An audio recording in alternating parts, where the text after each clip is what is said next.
Dante! You're late. Just finishing up. Is that really Goku! I'm afraid so. It's not him. Huh? What?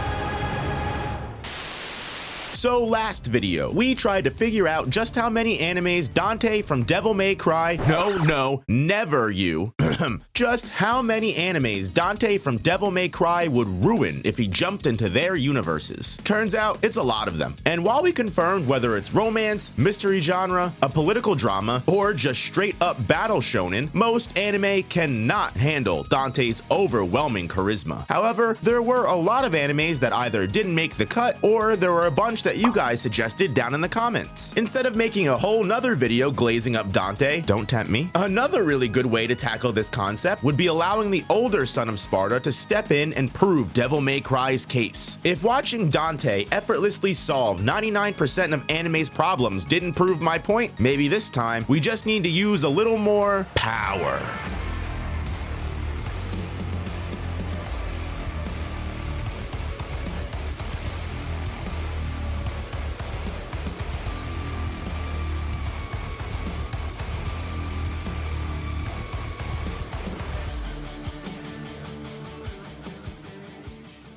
Might controls everything. The firstborn son of Sparda and the motherfucking storm that is approaching. After the loss of his mother and twin brother at an early age, in contrast to Dante, Vergil rejects his humanity and instead embraces their demonic heritage. When left to die and surrounded by demons, the only thing that came to Vergil's aid were his own demonic abilities. This trauma, as well as the belief his family had abandoned him, would lead Vergil to believe might is the only answer to any and all obstacles.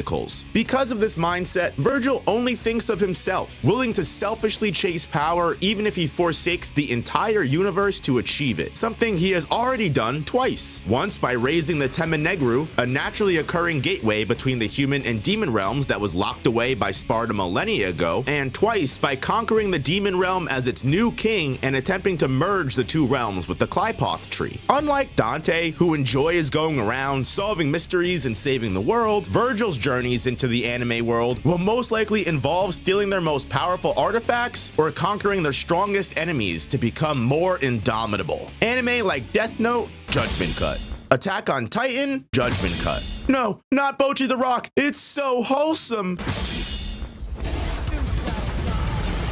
Vergil would probably be a worse anime villain than some of the universes Dante just previously cleaned up in the last video. And because in every iteration throughout Devil May Cry, Vergil is almost always stronger than, if not at the very least equal to, Dante in every possible measure, if those series could not handle Dante, they certainly won't be handling Vergil. Vergil had the power to defeat Mundus far before Dante did. He only lost to the Prince of Darkness due to his injuries after Devil May Cry 3, and after devouring the fruit of the Clypoth, Vergil has far surpassed any previous demon lord like Argosex or even Pluto. However, where Dante and his brother differ is their character. Vergil is not only much more serious, but significantly more merciless in combat. With his signature demon sword, the Yamato, Vergil is able to cut through any obstacle in his path regardless of durability. This is because the Yamato's blade cleaves through and distorts space itself, allowing Vergil to launch slashes through the air as if they were projectiles, or even cut through existence itself. And when I say cut through existence, specifically, Yamato can cut through reality itself to open portals to other dimensions, or the legendary demon sword can carve through a being's essence entirely, having the power to split aspects of oneself apart. Judgment Cut is the Yamato's special technique that allows Vergil to create a distortion in space and time, whether by picking out one specific location or charging up energy and casting a large net over a wide range. When releasing Yamato from its sheath, the target space collapses in on itself with a torrent of slashes that tear apart everything within. So not only does this mean Vergil has his own world-cutting slash by his earliest game appearance, he's even capable of skipping all the way ahead to win conditions against Kaguya and Yhwach, meaning Vergil puts almost all of Battle Shonen in a chokehold on day one. Also, for further clarity on why Dante or Vergil would exceed the capability capability of Yhwach's Almighty, Dante was able to defeat a demon lord known as the Beast Heads that was able to see all past, present, and possible futures all at once after Devil May Cry. The very nature of the Sons of Sparda being able to exist outside of time and space, battling beings like Argosax, proves even if the Bleach universe was reset entirely by Soul King Yhwach, neither of them would be affected, albeit they'd probably put up a decent fight, as not only is Vergil able to surpass Bleach's cosmology in power, his agility and reaction time should be comparable to, if not even faster than the speed demon Ichigo Kurosaki. Vergil and Dante's very first battle moves at such a pace the raindrops surrounding them appear frozen in time, hinting at Dante and Vergil already reaching the combat speed of light before Quicksilver even comes into play. And on top of this, at their peak in Devil May Cry 5, Vergil can still unsheath and resheath Yamato faster than Dante can perceive. And with the Sons of Sparda both becoming massively faster than light at this point, if not outright immeasurable, on the basis of Vergil's ability to instantly cross dimensional gaps and also project after images that can even act independently. The Yamato also allows Vergil to conjure multiple ethereal blades that can be summoned to his person, or generally anywhere in the vicinity that's in Vergil's sight. They can appear in front of or around Vergil for both offensive and defensive purposes, as well as act as long-range projectiles that can be fired at opponents or outright surround them from every direction to trap them in attacks. The legendary Demon Sword can also instantly teleport to Vergil's grasp while in possession,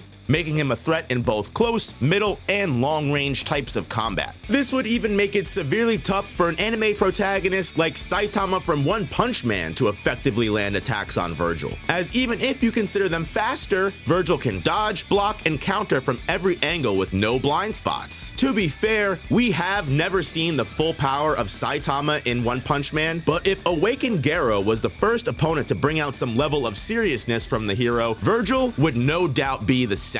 With Garo and Saitama's punches being enough to obliterate whole sections of space by erasing entire constellations of stars, and Saitama's sneezes being enough to reduce Jupiter to its rocky core, just like Son Goku, these characters do bring out the best of each individual Son of Sparda. Unfortunately though, while Goku and Dante would be going at it purely for the fun of it, Vergil would plan to eviscerate the entire multiverse as we know it, and Saitama would be forced to do everything he could to stop him. And while it's not out of pocket to suggest Saitama at full power could face a multiversal threat, especially if we consider Garo's senses were able to expand across the entire universe and understand all types of energy within it, also taking into account Awakened Garo's ability to open wormholes and travel to different timelines by manipulating various degrees of particles, I think we need to stop acting like these two Sons of Sparda are really only multiverse because of video game glaze or aura agendas.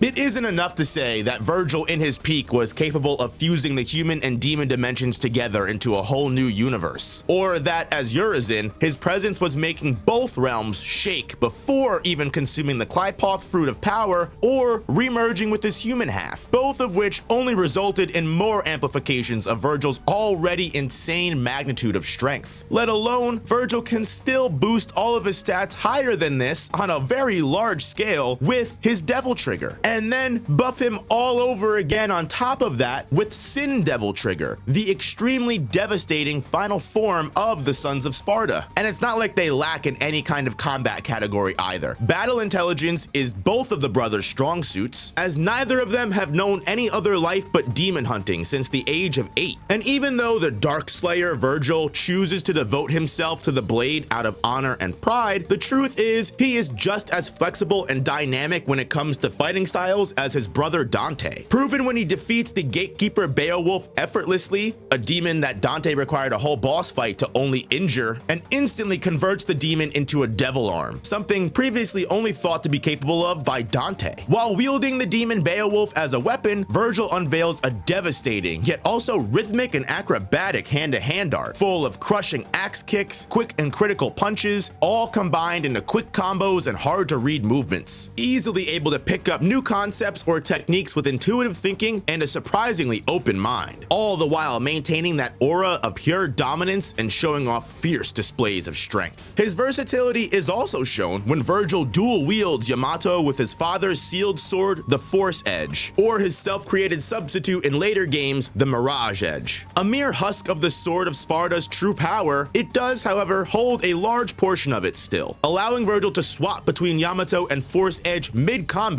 without breaking momentum, or use them together efficiently to cover more ground and attack more ferociously in close quarters. And when in Sin Devil Trigger, Vergil can create a doppelganger that mirrors his attacks for double damage or acts on its own to set up impossible to dodge combos. So if it wasn't already hard enough to deal with one of Vergil, give him enough of a challenge and you might end up fighting two of him, which should just be more than enough to convince you that Vergil, just like Dante, is more than capable of taking on some of these anime greats. And with how crazy some of these series get, it really does depend on how high you scale characters like Saitama or even Goku, who by the time Dragon Ball Super is rolling around has reached mastered Ultra Instinct and probably could be wanked to multiversal as well. Because all of the characters at this level are just insane, I really wouldn't blame you if you thought either character won. However, it's important to note that by the end of Devil May Cry 5, after the Yamato fused with his son Nero's spirit, the legendary Devil Sword can also be transformed now into Nero's Devil Bringer, a disembodied arm of demonic power that can harness and absorb magical energy from power sources, even other demons or people themselves, potentially crafting a way for Vergil to assimilate and steal techniques from other animes or people that are equal to him, growing his strength even more powerful than his video game version. Because the truth is about Vergil's character, no matter how honorable he thinks he is, his willingness to blindside his own son, Nero, while in a weakened state proves that when it really truly comes down to it, survival matters much more to Vergil than pride. In any of these fights, Vergil is going to do anything he has to